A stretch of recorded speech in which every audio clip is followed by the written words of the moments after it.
नमस्कार। रेडियो रिमझिम से प्रस्तुत है स्थानीय हालचाल। पहले मुख्य हालचाल।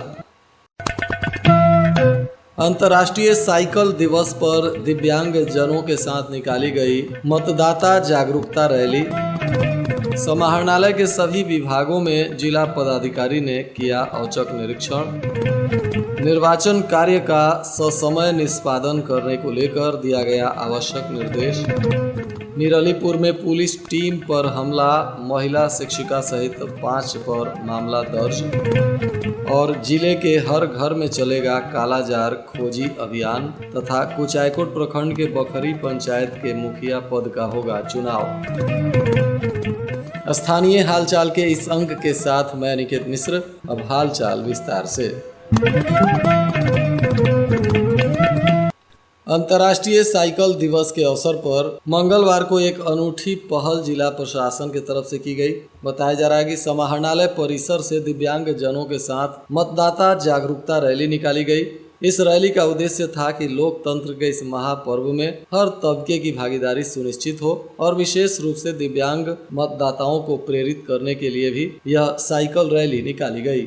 इस मौके पर नवागत जिला पदाधिकारी पवन कुमार सिन्हा ने कहा कि हमारा प्रयास है कि समाज के हर तबके को मतदान के लिए प्रेरित किया जाए। इस बार निर्वाचन आयोग विशेष रूप से विकलांग मतदाताओं को केंद्र में रखकर काम कर रहा है। ये वो मतदाता हैं जो अक्सर मतदान केंद्र तक पहुंचने में असमर्थ होते हैं। अगर हम उन्हें प्रेरित नहीं कर पाए तो अधिक मतदान प्रतिशत का हमारा लक्ष्य अधूरा रह जाएगा। यह प्रयास विशेष रूप से समाज के उन 2 से 3% वर्गों के लिए है जिन्हें अक्सर नजरअंदाज किया जाता है। रैली का मुख्य उद्देश्य मतदाताओं को उनके अधिकार और कर्तव्यों के प्रति जागरूक करना था। साथ ही यह संदेश देना था कि लोकतंत्र तभी पूर्ण होता है जब उसमें समाज का प्रत्येक वर्ग, चाहे वह सक्षम हो या दिव्यांग, समान रूप से भागीदारी निभाए।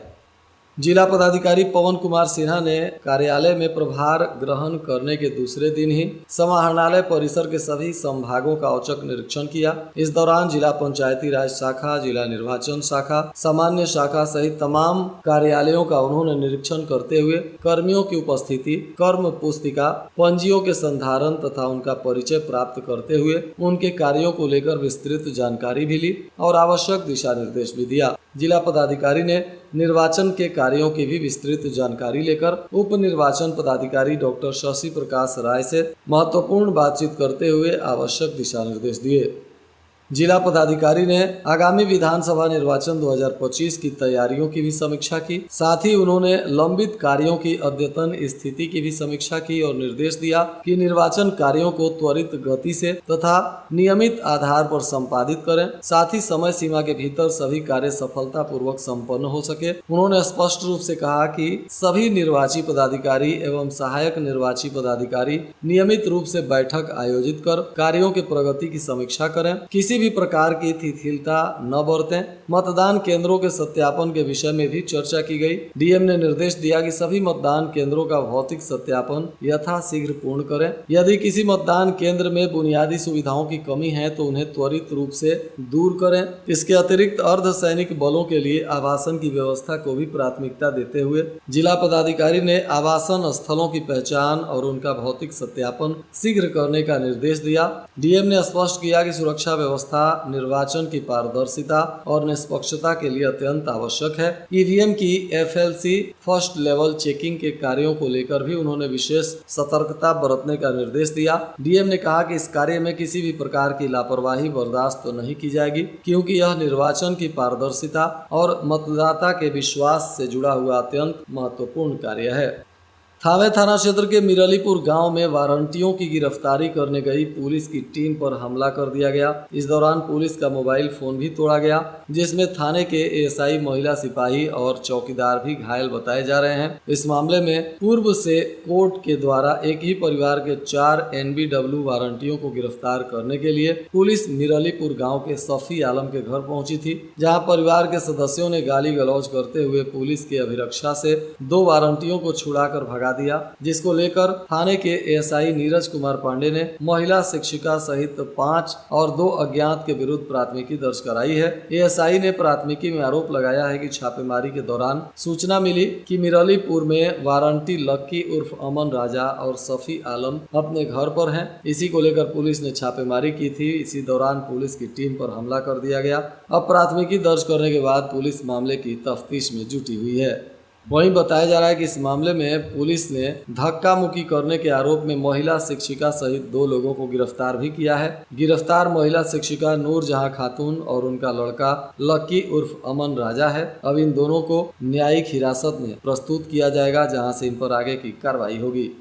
राष्ट्रीय वेक्टर जनित रोग नियंत्रण कार्यक्रम के तहत जिले में कालाजार के रोगियों की पहचान के लिए विशेष अभियान चलाया जाएगा। यह अभियान 1 से 15 जून 2025 तक चलेगा। आशा कार्यकर्ताओं के द्वारा घर घर जाकर कालाजार के संभावित मरीजों की पहचान की जाएगी। इसको लेकर प्रखंड स्तर पर आशा कार्यकर्ताओं का उन्मुखीकरण भी किया जा रहा है। इस संबंध में वेक्टर जनित रोग नियंत्रण कार्यक्रम के अपर निदेशक सह राज्य कार्यक्रम पदाधिकारी डॉक्टर नरेंद्र कुमार सिन्हा ने पत्र जारी कर आवश्यक दिशा निर्देश दिया है। फाइलेरिया उन्मूलन कार्यक्रम को लेकर भी जिला वेक्टर जनित रोग नियंत्रण पदाधिकारी डॉक्टर सुषमा शरण ने प्रखंड स्तरीय पदाधिकारियों के साथ वर्चुअल मीटिंग की। मीटिंग के दौरान उन्हें फाइलेरिया उन्मूलन कार्यक्रम की समीक्षा करते हुए कहा कि जिले में हाथी पांव के मरीजों का दिव्यांगता प्रमाण पत्र प्राथमिकता के आधार पर बनाया जाना है। इसको लेकर उन्होंने प्रभारी चिकित्सा पदाधिकारियों को निर्देश दिया है और सभी प्रखंडों के चिन्हित हाथी पांव के मरीजों का दिव्यांगता प्रमाण पत्र बनाना सुनिश्चित करने को कहा है। इधर कुचायकोट प्रखंड के बखरी पंचायत के मुखिया पद से संबंधित मतदान 5 जून 2025 को संपन्न कराया जाएगा। इसके लिए सभी तैयारियां पूरी की गई हैं। जिला पंचायती राज पदाधिकारी धर्मेंद्र कुमार के द्वारा बताया गया कि मतदान की प्रक्रिया सुबह 7 बजे से अपराह्न 5 बजे तक केंद्र संख्या 365 पर, जो मध्य विद्यालय रामपुर दाऊद पूर्वी छोर पर है, यहाँ मतदान संपन्न कराया जाएगा। वहीं 5 जून 2025 को ही अपराह्न 5 बजे मतदान समाप्ति के उपरांत मतगणना का काम भी संपन्न करा दिया जाएगा। आज गोपालगंज के जिला पदाधिकारी और पुलिस अधीक्षक ने आगामी विधानसभा चुनाव को लेकर ईवीएम वीवीपैट वेयर हाउस का निरीक्षण किया और वहां तैनात कर्मचारियों को आवश्यक दिशा निर्देश दिए।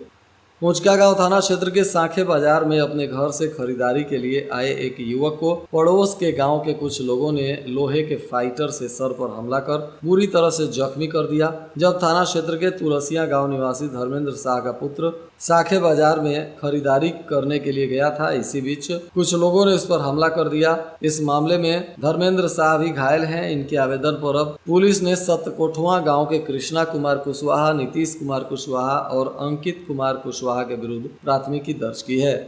आज गोपालगंज के पुलिस अधीक्षक अवधेश दीक्षित ने जिले में तैनात 72 पुलिस पदाधिकारियों के वेतन पर रोक लगा दिया है। ये सभी लोग अनुसंधानकर्ता के रूप में काम कर रहे थे। बताया जा रहा है कि इन लोगों के द्वारा अनुसंधान में लापरवाही की गई है, वरीय पदाधिकारियों के आदेशों का अवहेलना किया गया है, साथ ही लक्ष्य से कम मामले का निष्पादन किया गया है और माननीय न्यायालय के विभिन्न कारणों से कांड दैनिकी भी ससमय प्रस्तुत नहीं किए गए हैं और इन्हीं को लेकर लापरवाही मानते हुए पुलिस अधीक्षक ने इन 72 अनुसंधानकर्ताओं के वेतन पर रोक लगा दिया है। मीरगंज थाना की पुलिस ने गुप्त सूचना के आधार पर राजापुर सौरेजी नहर पुल के पास छापेमारी करते हुए एक जाइलो कार को पकड़ा, जिसके अंदर से 639 लीटर बंटी बबली देशी शराब बरामद की गई है। इस मामले में शराब तस्कर के गिरफ्तारी की सूचना नहीं है। पुलिस ने शराब और कार को जब्त किया है।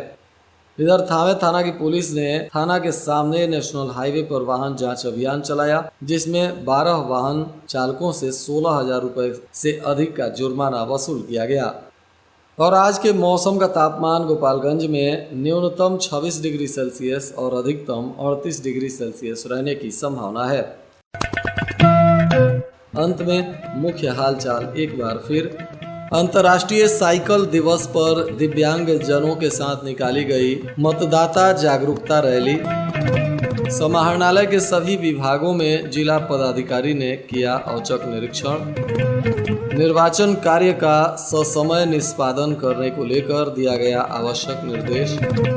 निरलीपुर में पुलिस टीम पर हमला, महिला शिक्षिका सहित 5 पर मामला दर्ज। और जिले के हर घर में चलेगा कालाजार खोजी अभियान तथा कुचायकोट प्रखंड के बखरी पंचायत के मुखिया पद का होगा चुनाव। इसके साथ ही रेडियो रिमझिम से प्रसारित स्थानीय हालचाल का यह अंक समाप्त हुआ। नमस्कार।